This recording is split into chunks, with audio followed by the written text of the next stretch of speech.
Hey sweetie, today I will be getting into an in-depth routine of how I prep my scalp / oil routine before a big wash day. This video will detail the methods and the ways I typically oil and massage my scalp and just how I overall promote the general health of my scalp. Step 1. I always start with the Recover-Restore-Gro's Root Growth Elixir. Now, hold on a minute. I know there will be some of you saying, oh, well, I thought for dry hair you need to moisturize. Or, oh, I saw on Instagram you're not supposed to put oils directly onto your scalp anymore. Oils just dry your scalp out. First off, this is a pre-poo treatment, and it is specifically designed to be this way.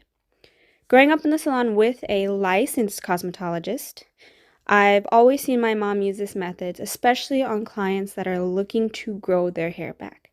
She would always stress to me that healthy hair starts from the roots, and our roots is our scalp. I've been using this method personally for years, and I'd like to think my hair speaks for itself. Because of the nature of our root growth elixir, I'm not sure if many of you are aware, the base is black castor oil. And if you're familiar with black castor oil, you know one of its main properties is its healing nature. It is one of the only oils designed to penetrate dryness from the root. So I will happily continue to use this on my scalp. I always like to go in with oil on the tip of my fingers. Of course, in the beginning, you may have saw me smooth down the hair shaft with my palms covered in oil. I like to do this as well just to prevent any snags or unnecessary tangling. The target with this method is the scalp, but we also want to protect the rest of the hair as we glide our fingers through. I always like to begin with 5 to 6 circles in one direction and then reversing that to the other. I like to do this on top and with my fingers in the middle of my hair as well. As you can see here, this part of my scalp needed just a little bit of extra love. What I like to do in this case is put oil just on one of my fingers and do the circles, but on a smaller level with just one finger. I work from the edge of my scalp, where my edges are, all the way to the back. Once I'm satisfied with that little section, I just like to go back in with the rest of my fingers and really make sure I get an in-depth massage to that area. This area of my hair is always the driest for some reason.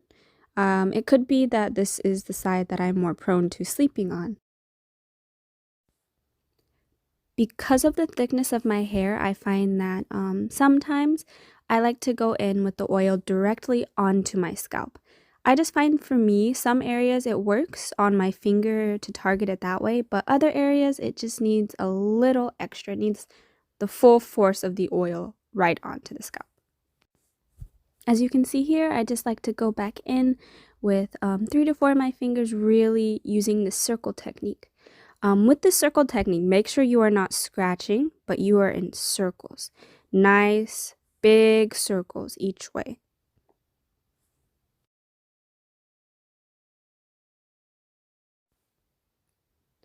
One tip that I find helpful that I'd really like to share is make sure you are never using your nail.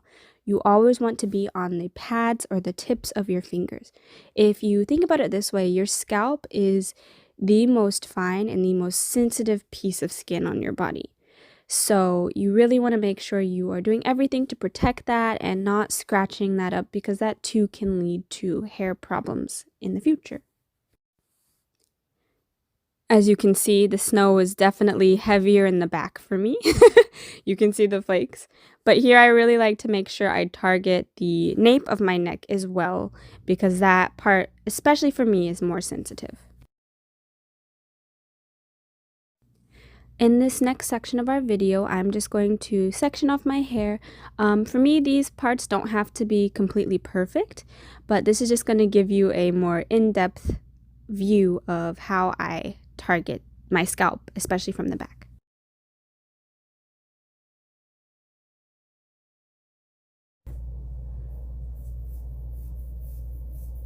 I am literally just using the tips of my finger, and you can still hear how dry my scalp sounds. It sounds like sandpaper rubbing together.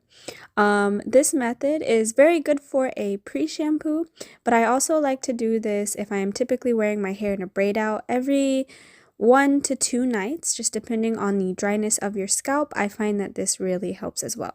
And it helps me wake up in the morning with a healthier sounding scalp.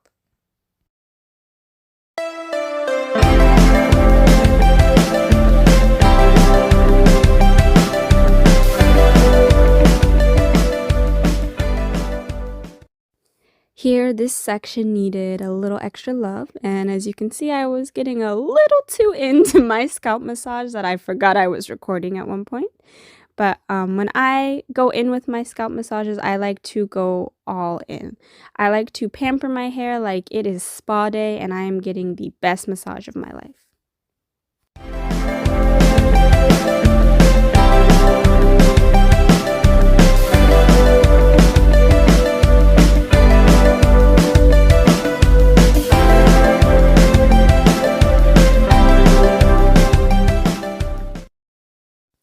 When you have thicker hair, it is very important to section and really target your target areas. So for me, this is another target area, and I always start from where the crown of my head begins. That way the oil drips down. So with these target sections, I don't like to start from the edge, but I like to start a little bit back and let that work its way down. So here you'll just see me bringing the oil down and massaging it throughout that section. Here, I was horrified to have discovered Mount Tahoe. Obviously, you can tell I haven't been on my routine for a while. Things have been busy. So this is probably maybe 2-3 nights of me skipping this routine, and you can see how much my scalp made me pay for it later.